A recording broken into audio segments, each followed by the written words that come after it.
Assalamualaikum warahmatullahi wabarakatuh. Sekarang kita memasuki pertemuan yang ke-6, kebijakan publik, keputusan yang mengandung konsekuensi moral.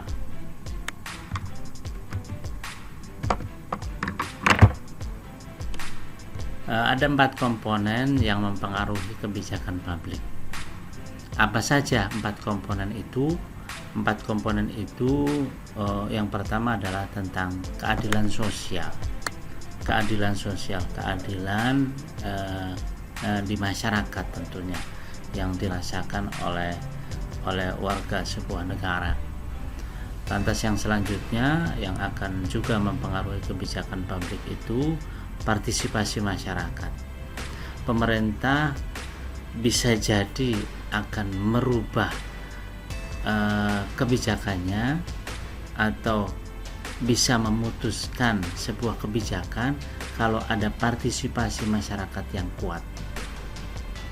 Selain itu, apalagi di antaranya aspirasi masyarakat. Jadi kalau seumpama ada banyak aspirasi yang disampaikan oleh pemerintah, walaupun pemerintah awalnya tidak menghendaki, karena aspirasi begitu kuat seumpamanya, maka dibentuklah sebuah kebijakan sesuai dengan aspirasi masyarakat.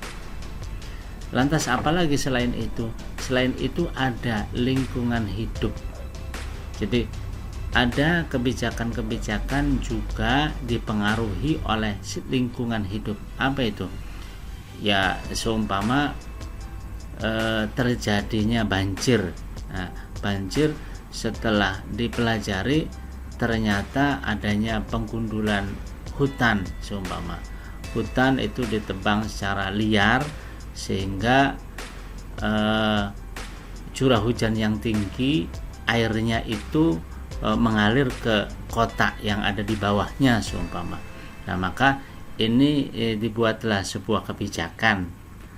Atau juga ada tata kota yang mempengaruhi sistem saluran air, sehingga air itu kalau hujan menggenang di sebuah tempat, sehingga adanya penyumbatan di saluran air, bahkan sungai-sungai itu jadi maka di sekitarnya akhirnya berakibat banjir, seumpama. Nah, itu dampak lingkungan. Atau juga seumpamanya galian-galian C atau menggali untuk seumpamanya di situ ada kandungan timah atau ada kandungan batu bara. Terus digali tapi terus menerus tanpa melihat bahwa itu akan berdampak jelek untuk lingkungan, seumpama. Nah, itu juga perlu ada aturan-aturan, perlu ada kebijakan publik. Nah, di sini kebijakan publik itu akan diputuskan karena diantaranya ada pengaruh-pengaruh dari 4 hal ini. Yang selanjutnya tentang keadilan sosial. Nah, keadilan sosial ini pokok negara kesejahteraan atau welfare state itu yang pertama adalah setiap warga negara, karena manusia berhak atas kesejahteraan dasar atau taraf hidup minimal ada sandang, pangan, papan, kesehatan, terus juga ada kesempatan kerja, kesempatan punya pendidikan. Itu dasar-dasar dari kebutuhan warga negara, itu tentu saja harus dipenuhi. Lantas apalagi yang keduanya, negara bertanggung jawab atas kebutuhan minimum tadi. Jadi kalau tadi itu setiap warga itu berhak untuk punya kesejahteraan dasar. Nah, kalau yang kedua ini negara bertanggung jawab untuk memenuhi taraf hidup minimum semua warga negaranya. Itu konsep welfare state. Lantas apalagi yang ketiganya? Penempatan pekerjaan secara penuh, ya tentu saja kesempatan kerja untuk mendapatkan kesejahteraan itu juga harus diberikan kepada warganya. Lantas intinya kesejahteraan rakyat itu merupakan prioritas tertinggi bagi sebuah negara untuk memenuhi kesejahteraan masyarakatnya. Lantas apalagi yang bisa mempengaruhi kebijakan publik? Yang selanjutnya adalah partisipasi dan aspirasi warga. Partisipasi itu bagaimana? Partisipasi diantaranya ada 4 partisipasi warga negara. Apa saja 4 itu? Yang pertama adalah partisipasi dalam pemilihan, electoral participation, dalam pemilihan, baik itu pemilihan presiden, pemilihan gubernur, pemilihan bupati wali kota, bahkan pemilihan di tingkat kepala desa, RT, RW, dan organisasi-organisasi formal kepemerintahan yang lainnya. Itu partisipasi warga terhadap pemerintah itu salah satu dari partisipasi warga negara Indonesia, warga negara, electoral participation. Lantas yang selanjutnya, yang keduanya, partisipasi kelompok, group participation. Apa itu? Di antaranya ada grup-grup, ada LSM, umpamanya LSM peduli kemiskinan, ada LSM peduli lingkungan, fabel, atau membela kepentingan kelompok tertentu, atau juga karena adanya penyelewengan, umpamanya organisasi anti korupsi, organisasi anti narkoba dan seterusnya. Itu merupakan partisipasi kelompok. Itu juga salah satu dari partisipasi kelompok, group participation. Lantas apa lagi yang selanjutnya? Yang selanjutnya ada kontak antar warga dan pemerintah. Warga dan pemerintah itu perlu ada kontak, citizen government connecting. Harus ada keterkaitan. Bagaimana caranya? Sekarang juga kita lihat Presiden yang ke-7 juga sering berkunjung ke daerah-daerah, lantas langsung berdialog dengan warganya. Bahkan kalau yang mau berdialog lantas dikasih hadiah sepeda seperti itu. Atau juga dengan cara-cara lain, tentunya banyak sekali.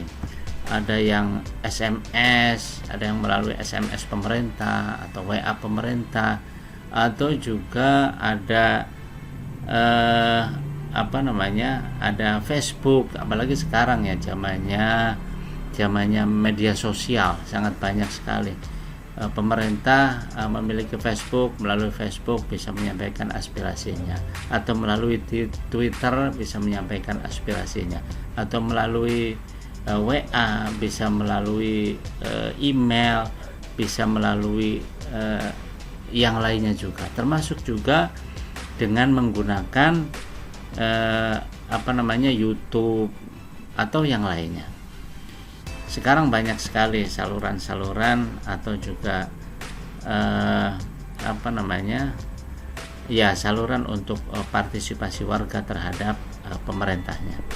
Lantas selanjutnya partisipasi warga negara secara langsung di lingkungan pemerintahan.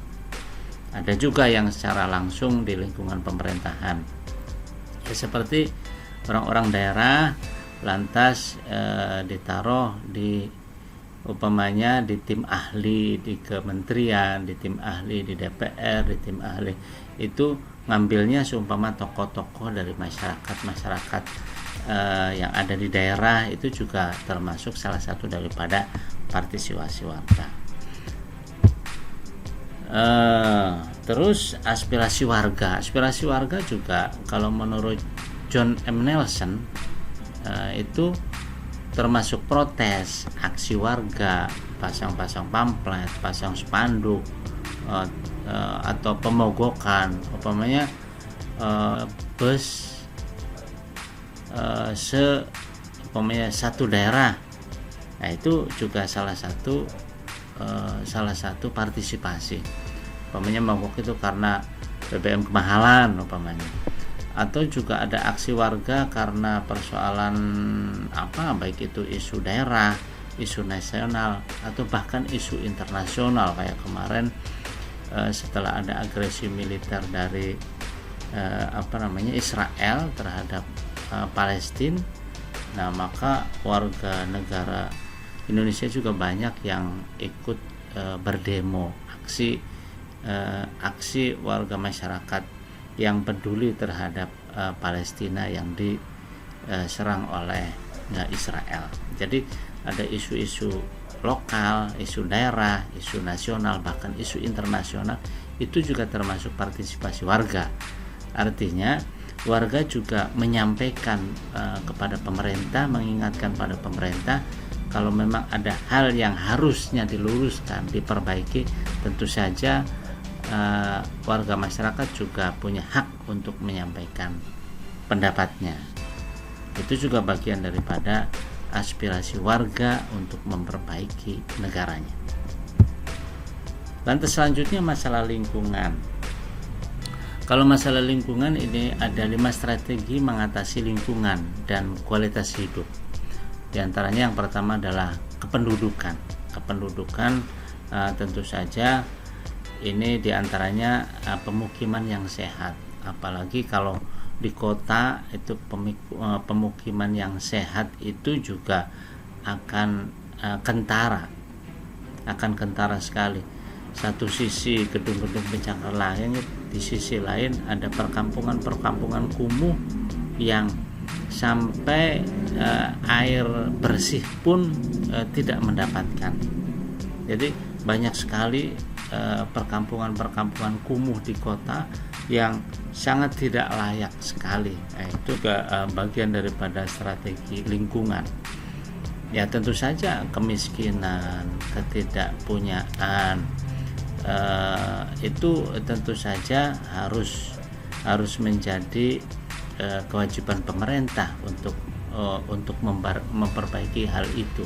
Jadi salah satu daripada strategi untuk mengatasi lingkungan adalah penataan kependudukan. Lantas yang keduanya apa? Yang keduanya pembangunan sektoral. Ya, tentang pertanian. Tentu saja kalau pertanian ya pupuknya harus aman, obat-obatan untuk tanam-tanamannya juga harus aman. Jangan sampai itu lantas menjadi masalah yang harusnya tanah itu menjadi subur malah kurang baik. Atau tadi itu umpamanya sebuah wilayah mengandung ada kandungan timahnya, lantas habis-habisan digali tapi tanpa melihat dampak lingkungan di sekitarnya, akhirnya menjadi kubangan yang sangat besar dan itu sangat membahayakan umpamanya.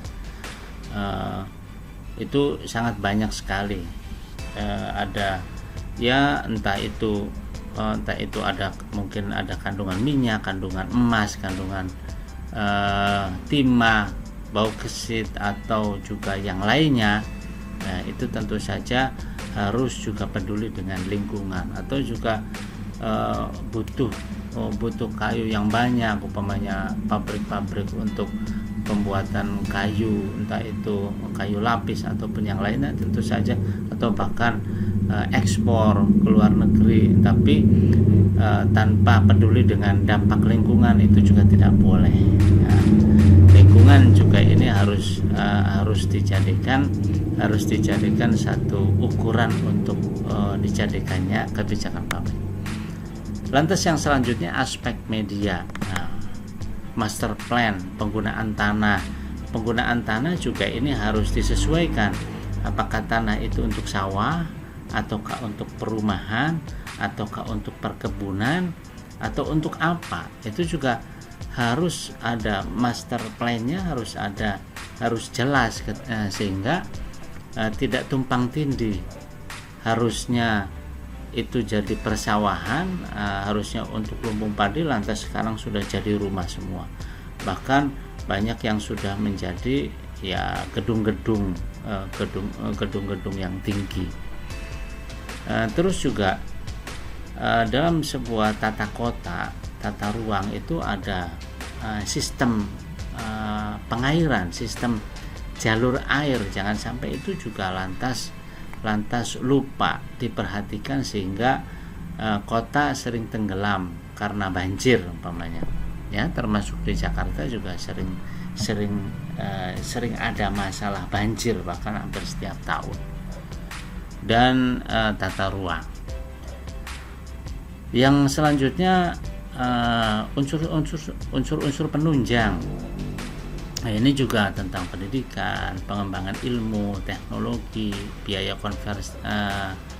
konservasi lingkungan. Itu juga harus diperhatikan dalam masalah lingkungan ini, karena ini tentu saja akan mempengaruhi dampak yang lainnya ketika ini tidak dilakukan. Lantas yang kelimanya apa? Yang kelimanya legalitas juga harus diperhatikan betul, undang-undangnya, peraturan pemerintah, keputusan menterinya, atau juga regulasi-regulasi yang lainnya juga itu harus diperhatikan betul, harus betul-betul ada, harus betul-betul aspiratif, yaitu keinginan masyarakat, betul-betul mendengarkan masyarakat, dan jadilah sebuah kebijakan-kebijakan publik. Terima kasih, itu saja yang perlu saya sampaikan pada kesempatan ini di pertemuan yang ke-6. Terima kasih untuk etika administrasi negara. Terima kasih, kurang dan lebihnya mohon maaf. Wassalamualaikum warahmatullahi wabarakatuh.